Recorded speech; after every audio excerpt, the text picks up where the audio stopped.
नमस्ते दोस्तों। कई सारे लोगों को एक कॉमन प्रॉब्लम वो फेस करते हैं कि घर लेने के लिए या कोई भी प्रॉपर्टी लेने के लिए उनको बैंक से लोन लेना पड़ता है। और ये लोन जो होता है, जो बैंक उनको देती है, वो लोन के साथ बैंक उनकी कोई एक collateral property as a security attach कर लेती है। वो बैंक इसलिए करती है कि कल को अगर उस लोन का रीपेमेंट वो टाइम पे नहीं कर पाए तो बैंक वो प्रॉपर्टी जो है वो बेच के अपना लोन रिकवर कर पाए। तो बैंक का उनका जो रिलेशनशिप होता है वो बेसिकली उनके बीच में एक लोन एग्रीमेंट एग्जीक्यूट होता है और उसमें दोनों पार्टीज के, बैंक के और बोरोवर के, सारे ऑब्लिगेशंस उसमें लिखे होते हैं। उसके साथ ही ये जो कोलैटरल होता है जो कि बैंक के साथ मॉर्गेज किया हुआ होता है, उसका सेल करके बैंक आगे जाके अपना जो अमाउंट है विथ इंटरेस्ट रिकवर कर सकती है। लेकिन इसका प्रोसीजर जो है वो इस तरीके से होता है कि जब भी कोई बोरोवर बैंक का लोन जो है उनके टर्म्स एंड कंडीशंस के हिसाब से टाइम पे रीपेमेंट नहीं कर पाता, 3 महीने से ज़्यादा अगर वो लोन जो है वो आउटस्टैंडिंग होता है, तो सबसे पहले तो उनका अकाउंट जो है वो एक नॉन परफॉर्मिंग एसेट बन जाता है, एनपीए बन जाता है। उसके बाद बैंक के मैनेजर्स वगैरह जो है वो आपको, जो बोरोवर है जिन्होंने लोन रीपेमेंट किया नहीं है, उनको कुछ रिमाइंडर्स दे देंगे, लेटर से ईमेल्स लिख देंगे। और जब उनको रियलाइज हो जाता है कि अभी उनका जो अमाउंट जो है या लोन का रीपेमेंट जो है वो टाइम पे आने की कोई संभावना नहीं है, तब लीगल प्रोसीजर उनकी तरफ से स्टार्ट हो जाता है। तो लीगल प्रोसीजर जो होता है वो, अगर ये लोन जो है if it is backed by A collateral, अगर उसके साथ बैंक ने कोई प्रॉपर्टी इस तरीके से मॉर्गेज करके ली है, तो उसका रिकवरी मैकेनिज्म जो है वो सिक्योरिटाइजेशन एक्ट जो है सरफेसी का, उसके अंतर्गत होता है। सिक्योरिटाइजेशन एक्ट के अंदर जो बैंक रिकवरी मैकेनिज्म बैंक का होता है, उसमें सबसे पहली स्टेप होती है कि बैंक बोरोवर को सबसे पहले सेक्शन 13(2) का नोटिस भेजती है। सेक्शन 13(2) का नोटिस ये होता है कि अगले 60 डेज में आपको आपके लोन का रीपेमेंट करना है। अगर बोरोवर उस नोटिस को मिलने के बाद 60 डेज में रीपेमेंट नहीं कर पाता, तो उसका अगला स्टेप होता है कि बैंक उस बोरोवर को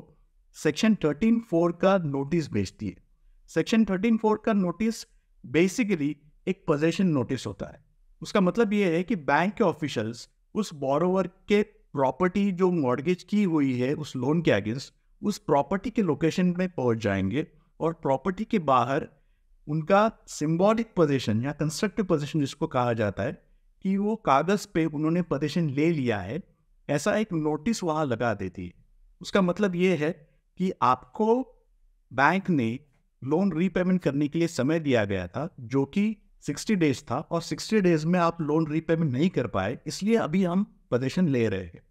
तो 13(4) का जो नोटिस होता है वो पोजीशन का होता है, और उसके बाद जो प्रोसीजर होता है वो सारा एग्जीक्यूशन का प्रोसीजर होता है जो कि डिस्ट्रिक्ट मैजिस्ट्रेट के पास चला जाता है। उसका मतलब ये है कि 13(4) का सिंबॉलिक पोजीशन लेने के बाद बैंक तुरंत वो प्रॉपर्टी एक्चुअल पोजीशन ले नहीं सकती। वो पोजीशन लेने के लिए बैंक को डिस्ट्रिक्ट मैजिस्ट्रेट जो होता है उनके यहाँ एप्लीकेशन करना पड़ता है। डिस्ट्रिक्ट मैजिस्ट्रेट लोन रिकवरी का जो सारा प्रोसीजर जो किया है बैंक ने वो सारा एग्जामिन करेगा, और अगर उनको लगेगा कि ये इनका लोन का जो रिकवरी का प्रोसेस है वो स्टेप बाय स्टेप सिक्योरिटाइजेशन के अंदर इन्होंने ठीक से किया है, तो एक्चुअल पोजीशन का नोटिस जो है वो डिस्ट्रिक्ट मैजिस्ट्रेट प्रॉपर्टी के लोकेशन में फिर से चिपकाएगा। तो डिस्ट्रिक्ट मैजिस्ट्रेट का एक्चुअल पोजीशन का नोटिस जब आपको आएगा तो उसमें उन्होंने दिया होगा कि इस दिन को और इस टाइम को पोजीशन लेने के लिए एक्चुअली गवर्नमेंट ऑफिशियल्स उस प्रॉपर्टी पे पहुंच जाएंगे। तो डेफिनेटली ये सबसे अप्रोप्रिएट स्टेज है जब आपको डेब्ट रिकवरी ट्रिब्यूनल में जाके स्टे ऑर्डर के लिए एप्लीकेशन करना है। तो डेब्ट रिकवरी ट्रिब्यूनल में आप स्टे ऑर्डर के लिए अंडर सेक्शन 17 एप्लीकेशन कर सकते हो, और आप कोर्ट से स्टे ऑर्डर के लिए रिक्वेस्ट कर सकते हो। कोर्ट स्टे ऑर्डर देने के लिए कौन सी चीजें देखेगा?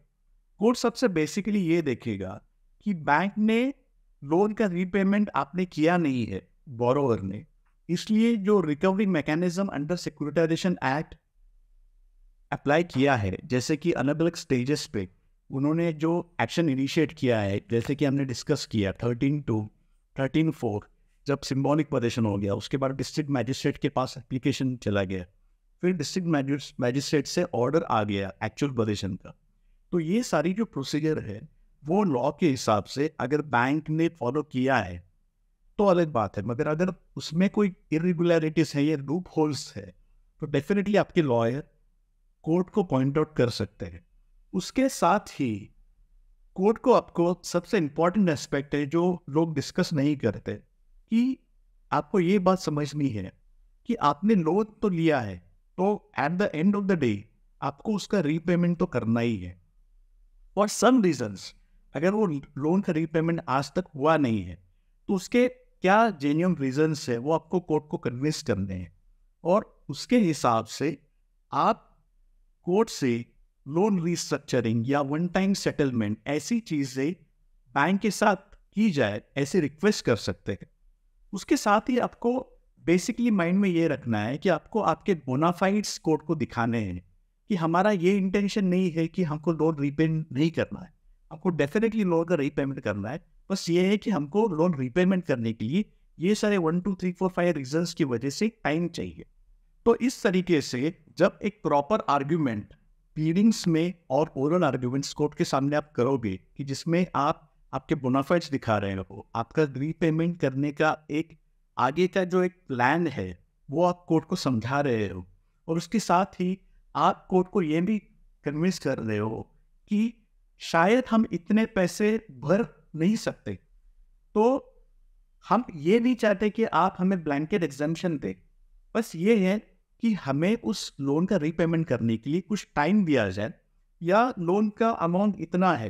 तो मान लीजिए कि आपको 60 लाख का रीपेमेंट है, उतना भर नहीं सकते, तो मे बी आप 30 लाख भर सकते हैं या 40 लाख भर सकते हैं। जो भी है आपका एक जो रिजनेबल फिगर होगा या जो भी ऑनेस्ट फिगर होगा वो आप कोर्ट में रख सकते हैं या बैंक के लॉयर्स के सामने रख सकते हैं, और आप ये आपकी डिमांड पुट फोर्थ कर सकते हैं कि इस तरीके से हम एक वन टाइम सेटलमेंट करते हैं, इतना अमाउंट हम आपको डेफिनेटली देंगे, और ये अमाउंट देने के लिए भी हमको ये 5 या 10 इंस्टॉलमेंट चाहिए, ताकि हम छोटे छोटे इंस्टॉलमेंट्स में कुछ अरेंजमेंट करके ये पैसा जो है वो हम पूरी तरीके से बैंक को रिपेमेंट करेंगे। और इस चीज़ पे अगर बैंक और आपका एग्रीमेंट हो गया तो डेफिनेटली कोर्ट ऐसी चीज़ों को एनकरेज करता है, और कोर्ट कह सकता है कि इसके हिसाब से अभी जो भी आपका अंडरस्टैंडिंग हो गया है उसका एक कंसेंट टर्म्स कोर्ट में फाइल होगा, या उसकी एक प्रॉपर ऑर्डर कोर्ट पास करेगा, और उस ऑर्डर के हिसाब से आपका रीपेमेंट और लोन का जो सारा एक डिस्प्यूट चल रहा है वो सॉल्व हो सकता है। और इसमें आप ये मान सकते हो कोर्ट को कि ये सारी चीज़ें हम करने वाले हैं, तो इसलिए अभी जो एक्सट्रीम एक्शन होने वाला है, जो कि पोजीशन लेने वाला है तहसीलदार, जो कि डीएम की साइड से आया है, जो गवर्नमेंट ऑफिशियल्स, वो एक्शन आप तुरंत स्टॉप करिए और हमारा जो पोजीशन है वो हमको रिस्टोर करिए। तो इस तरीके से आप अगर आपकी लीगल स्ट्रैटेजी या एक्शन अगर आप प्लान आउट करते हो तो डेफिनेटली बैंक के लीगल एक्शन से आप आपकी प्रॉपर्टी को बचा सकते हो। दोस्तों, अगर ये इंफॉर्मेशन आपको यूजफुल लगी होगी तो प्लीज़ आपके फ्रेंड्स, फैमिली, रिलेटिव्स के साथ शेयर करिए, इस चैनल को सब्सक्राइब करिए, और ये वीडियो ज़्यादा से ज़्यादा लाइक करिए ताकि ज़्यादा से ज़्यादा लोगों के सामने ये यूजफुल इंफॉर्मेशन पहुंचे। Thank you so much.